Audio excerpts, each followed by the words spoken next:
Welcome to Spotlight. I'm Ryan Geertsma. And I'm Liz Waid. Spotlight uses a special English method of broadcasting. It is easier for people to understand no matter where in the world they live.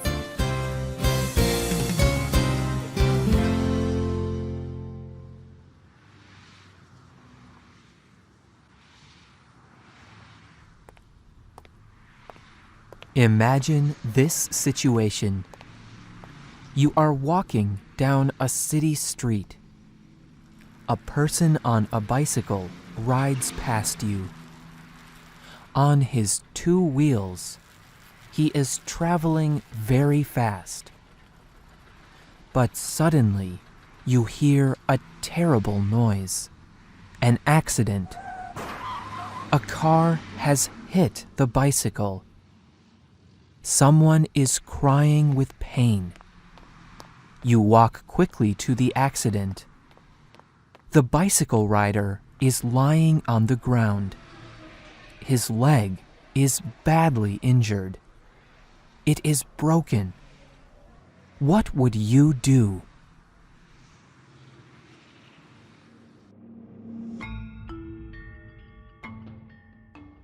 Treating a hurt person quickly is called first aid. First aid does not require expert medical help. Anyone can learn first aid. Today's Spotlight is the 5th program in a series on first aid. We will be talking about broken bones. How would you help someone with a broken bone? Broken bones are also called fractures. There are many different kinds of fractures, but all of them need medical help. You cannot just treat a broken bone yourself. However, first aid is still very important. Treating the victim carefully at the beginning can mean a better recovery later.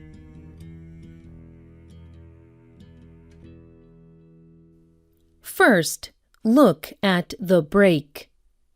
What treatment does it need? A fracture is sometimes very clear. For example, with a broken wrist, you may be able to see that bones do not line up normally. Sometimes the bone even breaks through the skin. Even when a break is not clear like this, it can be very serious. All fractures should be treated the same way. After you have looked, stop any bleeding.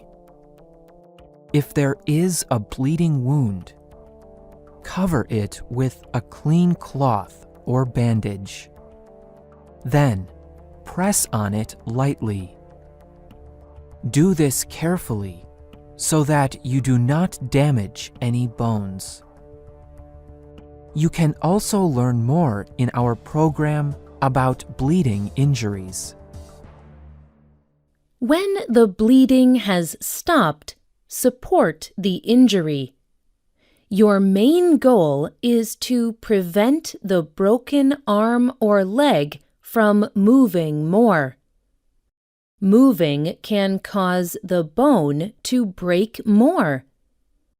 The sharp pieces of bone can also cut and damage soft muscles and nerves. This makes it much more difficult for the injury to heal. To support the injury, use a splint. A splint can be anything hard and long. For example, you could use a piece of cardboard from a box, or any smooth piece of wood. You can even use rolled newspapers or magazines. Add something soft to the splint to make it more comfortable. Something like blankets or clothes. Tie the arm or leg to the splint. Use any soft material or bandage for these ties. Do not use anything sharp like wire.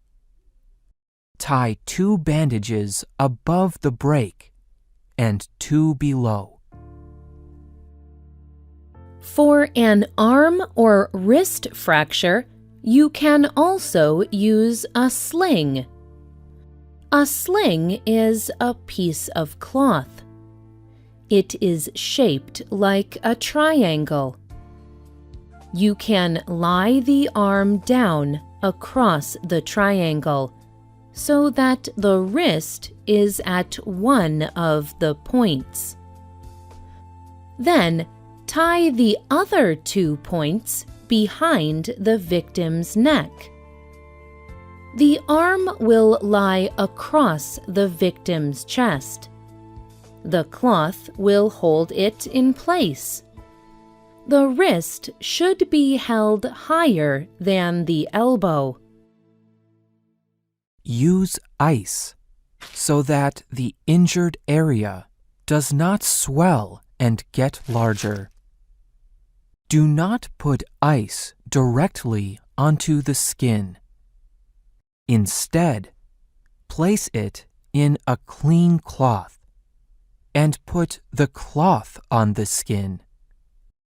This will also ease the victim's pain.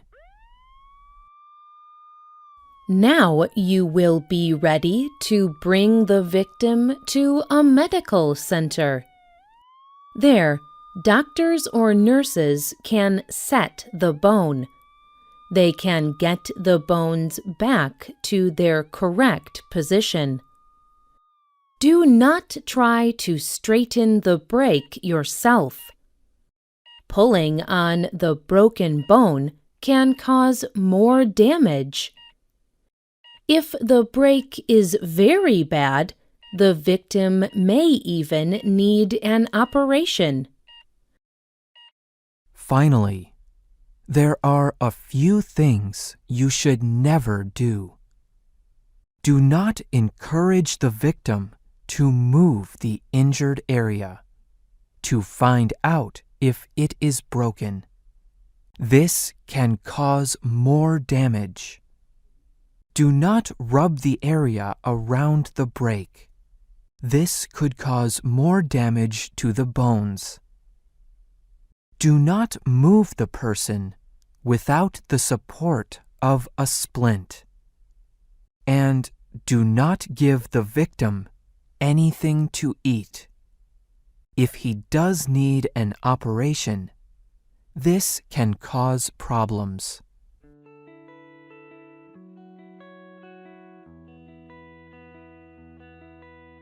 Broken bones can happen in many different situations. Kimberly Stubbs is 17 years old. She studies sports science, and she learned first aid at a young age. She also leads a sports group, teaching other young people. It was in this group that she used her first aid training. One day, one of her students had a very bad fall. Her student broke her arm. The bone damaged an artery, one of the main tubes that carry blood through the body. The student was bleeding a lot. It was a dangerous situation. Kimberly told her local newspaper about the accident. It was a bad fall. Blood was pouring out of her arm. It made me afraid. But my first thought was to put pressure on the wound to stop the bleeding. I knew she could lose too much blood too quickly. Luckily, this did stop the bleeding. I had to keep the pressure on until the emergency workers arrived. They took her to the hospital, where she had an operation. Luckily, she has recovered well. She comes back to the group, so I still teach her every week. Without Kimberly's help, the student would have died. Kimberly stopped the bleeding, but she also did not do anything to make the injury worse. She did not move the student, and she did not try to treat the break herself. Kimberly's first aid training made all the difference. She said, "It makes me proud that I have used my first aid experience to help save a life."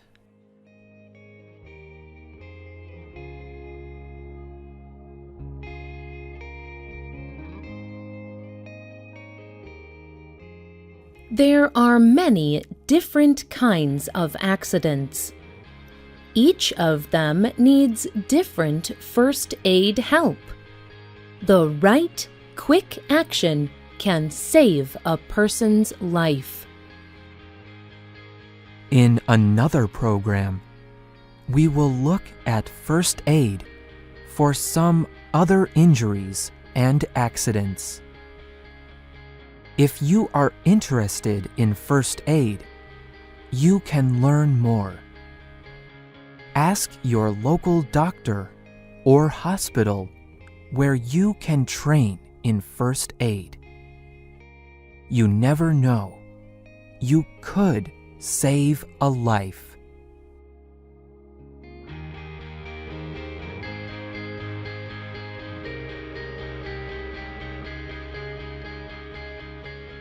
The writer of this program was Christy Van Aragon. The producer was Diana Anderson. The voices you heard were from the United States. All quotes were adapted for this program and voiced by Spotlight. You can listen to this program again. This program is called First Aid: Broken Bones.